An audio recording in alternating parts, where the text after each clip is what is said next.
Hi everyone. Let's continue reading the Heart of Understanding commentary on Prajnaparamita text by Thich Nhat Hanh. And the last reading that we did was on the happy continuation, and it was a little bit longer chapter, and so we kind of divided it in two parts. So I'll just continue from where we left with a little bit of reminder. Okay. So sometimes we have the impression that we understand what a speck of dust is. We even pretend that we understand a human being who we say is going to return to dust.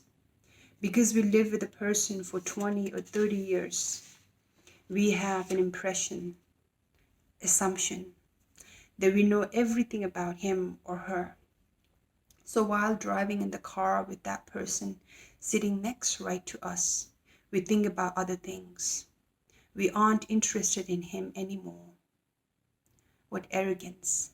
The person sitting there beside us is really a mystery.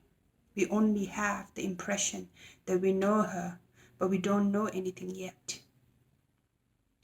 If we look with the eyes of Avalokita, we'll see that even one hair of that person is the entire cosmos. One hair on his head can be a door opening to the ultimate reality. One speck of dust can be the kingdom of heaven, the pure land. When you see that, you, the speck of dust, and all things into are, you will understand that this is so. We must be humble. To say you don't know is the beginning of knowing, is a Chinese proverb.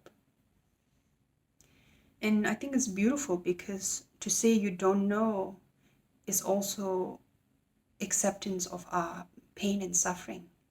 That we've been doing certain things because we thought we know how to achieve happiness, but it hasn't worked out. So there's an openness of like, what I've been doing hasn't worked out. So I'm willing to do something else, but I don't know what. And so in that open space, we learn, right? We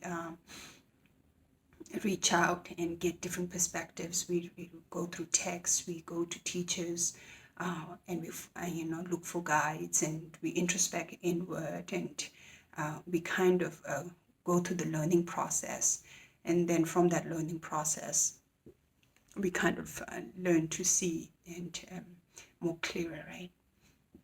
That's one aspect of it. And the other commentary that came was how in relationship, it's how true that is, that we assume that we know the person we're with in our marriage, right? And Esther Perel talks about it and stuff. Like we're not meant to be monogamous because novelty is such an important aspect of keeping and staying interested. From the Buddhist perspective, we would say, exactly what Thich Nhat Hanh said. We really have no clue who the other person is. We're just observing certain patterns, and then we have made assumptions and we project. And a lot of times our projection becomes the trap, right? The prison in which the other person, especially if it's a very intimate, entangled, codependent kind of relationship, we don't allow the other person to grow and evolve because of our own judgments, right? And then a lot of time in our relationships, after a certain point, we kind of lose our curiosity. In the beginning, we're so open and fresh, and we want to know who this person is. Is this person a good person for me to, become a partner with and reproduce and to start family with and that? But once you get familiar, the familiarity kind of takes over and the curiosity dims down, and we become complacent, right? And then we don't ask questions. So it's similarly like that with ourselves too. It's like a lot of times we get so caught up in judging our partner. That's like my addiction. It's like I'm constantly trying to, I'm paying attention to Brett all the time because I feel like he's not paying attention to himself, that he's not being aware. And so I just keep asking him, like, what are you doing right now? Are you thinking? Are you practicing thinking? That kind of stuff. and then getting triggered because I have such a fear of if we don't remain aware and if we remain distracted, the cost is so much. There's so much, like the price is huge. It's a global catastrophe. Systemic injustices. Refugee crisis, poverty, violence. You know, whole crisis, right? Environmental crisis, relational crisis because of that. And so I have that kind of fear, and a lot of times I mind his own business. And then because of my own trigger, my tone also is a little bit judgmental. If I do it much more out of playfulness and out of just an exploration, he's much more receptive. But because of my fear, and which comes from having gone through a lot of suffering myself, and then wishing that the world cared about each other, because it comes from that. I have angst, I have rage that comes from that, and then push him to, force him to reflect and aware, which a lot of the time doesn't work. It's counterproductive, right? Because I'm assuming that he's not capable of doing it himself. I'm not trusting in his inherent Buddha nature. And I have forgotten my place and my boundary in this relationship, how to dance properly, right? And that's what I've been learning in that relationship a lot. And I'm very grateful for Brett for that. So anyways, and one of the reasons why I'm minding his business is because I'm not minding my business, right? Whenever that trigger comes in, if I can go inward and give to that afraid part of myself the love, unconditional acceptance, surrender of the interconnectedness of the reality of that's beyond good and bad. And if I can sit with that, and if I can know my true nature, then from that place, I can respond much more skillfully to my compassion that is propelling me to mind his business also. It comes from two places, right? It's out of the concern for everybody else, and then also is the fear of the suffering, right? That I have gone through myself, which is skewing this truth.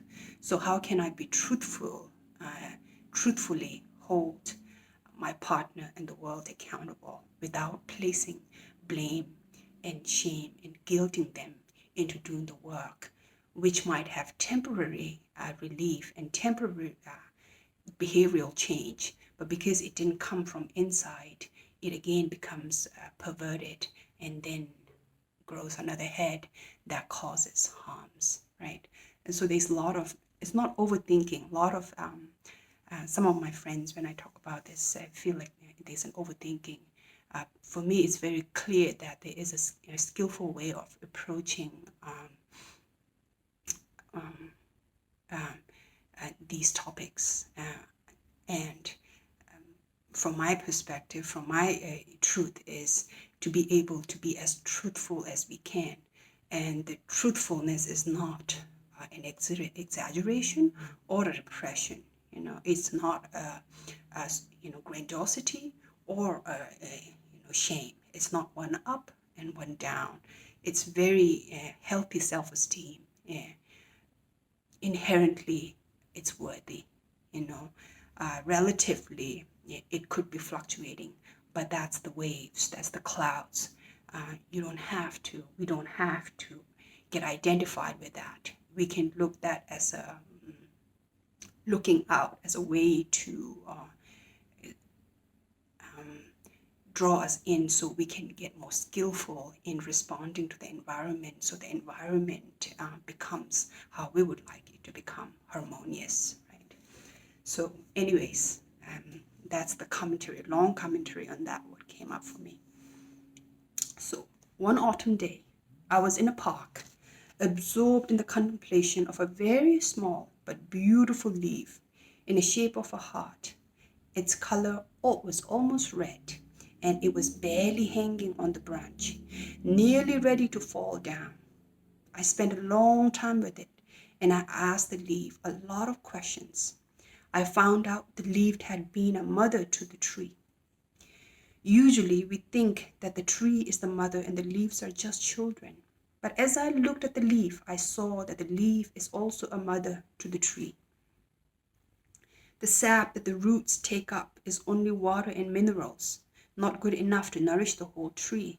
So the tree distributes that sap to the leaves, and the leaves take the responsibility of transforming that rough sap into elaborated sap, and then with the help of the sun and gas, sending it back in order to nourish the tree.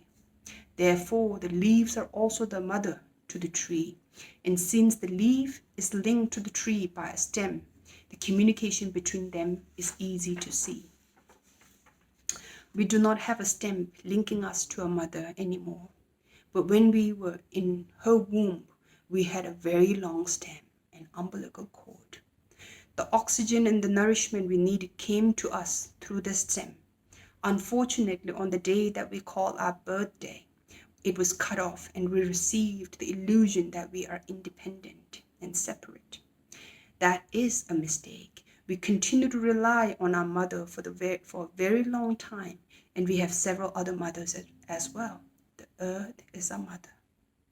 We have a great many stems linking us to our mother earth. There is a stem linking us to the cloud, and if there is no cloud, there is no water for us to drink.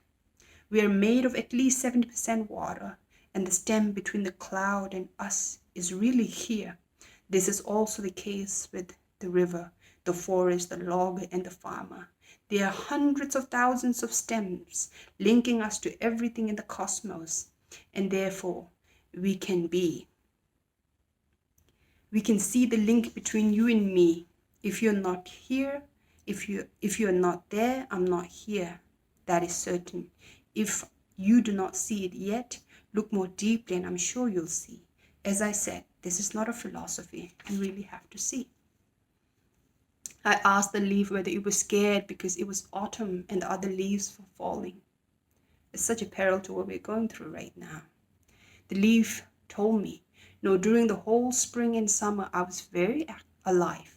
I worked hard and helped nourish the tree, and much of me is in the tree. Please do not say that I'm just this form, because the form of leaf is only a tiny part of me. I'm the whole tree. I know that I'm already inside the tree, and when I go back to the soil, I'll continue to nourish the tree, and that's why I do not worry. As I leave this branch and float to the ground, I'll wave to the tree and tell her, I will see you again very soon. Suddenly, I saw a kind of wisdom, very much like the wisdom contained in the HeartSutra. You have to see life. You should not say life of the tree. You should only speak of life in the tree, in the leaf, and in the tree. And my life is just life, and you can see it in me and in the tree. That day, there was a wind blowing, and after a while, I saw the leaf leave the branch and float down to the soil, dancing joyfully, because as it floated, it saw itself already there in the tree. It was so happy. I bowed my head, and I knew that we have a lot to learn from the leaf, because it was not afraid. It knew that nothing can be born and nothing can die. The cloud in the sky will not be scared. Anyways, I think we'll pause here before going because we're running out of 15 minutes time, and we'll finish the third part next. What reflections comes for you from this text? And I would love it if you leave comments and feedbacks so I know that these are useful.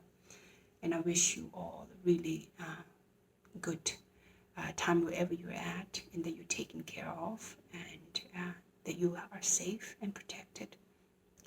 Thank you.